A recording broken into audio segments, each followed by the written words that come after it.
Stop trying to please everyone, be the only one for you. Love yourself and everything around you, the beauty will come right through, come right through. Stop trying to please everyone and be the only one for you.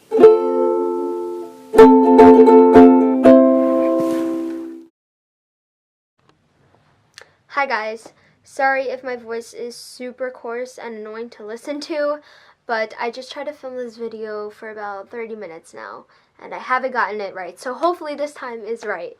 But as you can tell by the topic, we are going a little bit deeper, and we are going to talk about self-discovery and finding your voice, which I think is super important, especially in today where society, where social media takes over society and tells young girls and young women like myself how to be and how to act, and that eventually leads to insecurities and getting lost and with who you really are. Currently, I am on my winter break. I have been for about a month now, so I am home. Since I've been home, I've kind of cleared my head and gathered my thoughts and did a lot of self-reflecting of how I've changed in the past few months of my first semester of college.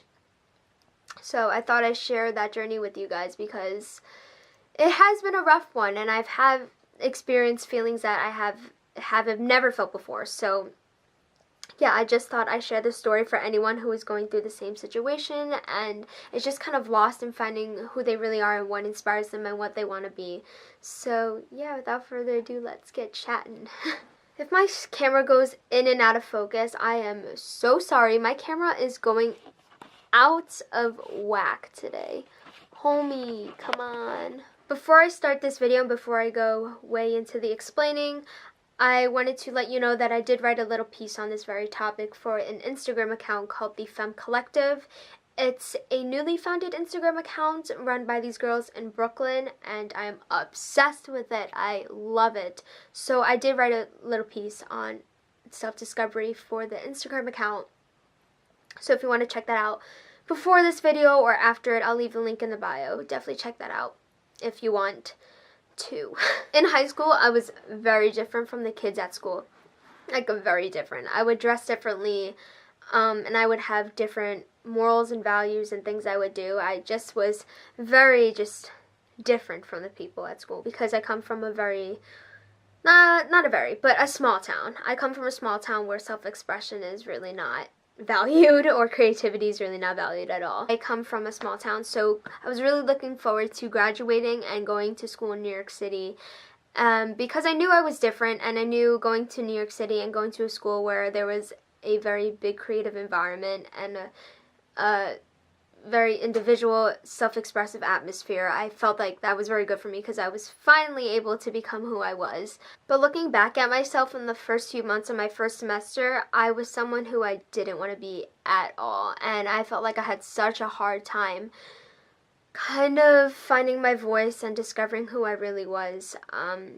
So yeah, going back to my first few months of college, I had all of these emotions and feelings that I've never felt before. When you go to college, there's usually like this big Facebook chat for the college you get accepted to, and obviously I was in that chat. There were a lot of people in that group chat who were social media famous, who would have all these Instagram followers, and I thought they were so cool, and I tried so hard to be like them. So when I got to college, I changed the way I acted and dressed. I felt like I was trying too hard. Simply that I was trying too hard. I would be a poser in all of my photos, like almost all of them. I would change the way I took my Instagram pictures or what I posted. It's kind of hard to navigate your way around the cliques in my school.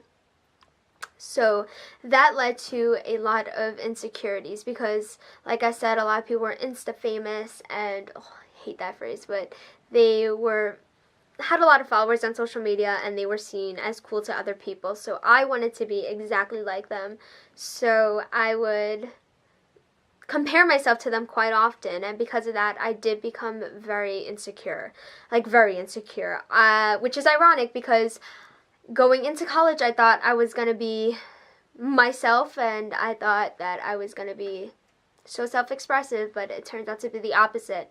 And looking back now, I prefer myself in high school over the person I became in my first few months of college. I was like, I'm not good enough. And that simple phrase, I'm not good enough, would just constantly go in my head. And I'd be like, what can I change about myself now? So if you're someone who reminds himself that they are not good enough, like girl or boy, you are good enough.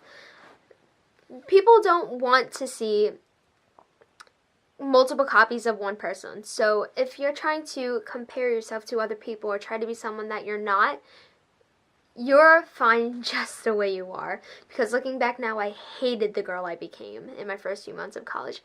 Hated it. So if you're going through a change, it's good. But if you're going through a change that you're not happy about, then just be who you are, and that's all you need to be.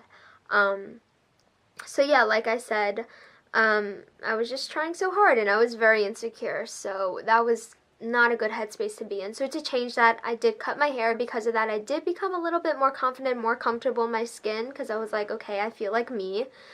But then I would still be pressured by people on social media, and that pressure wasn't brought on by anyone else besides me. So again, a negative headspace to be in. So I would often compare myself to girls on social media, and I would compare myself to the girls at school. Because of all the pressures that I had on myself on social media, I did go ahead and dye my hair, which is something that I completely regretted a few weeks later. So I dyed my hair, which is something that I would never really do. On the body aspect, looking back now, I worked out a ton. I'm like, girl, you didn't need to do that. Like, I was always one to work out because I wanted to change the way I looked, which is not good at all. You gotta work out because you want to feel good inside and not look good on the outside. But yeah, I would always do that, and I would always work out. But then because I had access to the gym, and because I would see all of these fit girls at the gym, like, I'm talking fit, I was super harsh on my body. Super harsh. And I would go to the gym because I felt like I needed to, not because I wanted to. So, I mean, what was a lot for me, I would go like, first it was every day that I would go to the gym. But then I shortened it to every other day because I was like, girl, you need to calm down on your body. But for me, I feel like every other day working out hardcore for an hour is a lot. And I would go right after class. I'd have this like really strict routine where I would have to work out every other day. And if I didn't, I'd be like shunned. I was really wearing out my body, and I would still be not happy with the way I looked. All of this comparison and change was brought on by myself, not the people around me, but it was brought on by myself. This leads me to finding your voice, that topic. So just find things that really appeal to you and that really call to who you really are, because I think that's super important. It's so easy today to really kind of change the way you think because other people are doing it. I would definitely recommend finding things and surrounding yourself with the right people. That's important. And just finding things that appeal to you, whether you find that through reading a book or you just walk outside and you just have an epiphany. I definitely suggest that you definitely explore things, because that is how I personally found my voice. I was reading this book called 7,300 Days. It's a poem book by Isabella Mente, and I was also really getting into the website called The Messy Heads, which is something also on self-expression and the empowerment of young women. So since finding those things, I have found, I had such an epiphany where I was like, 2017 is going to be the year of self-love and doing things for my own.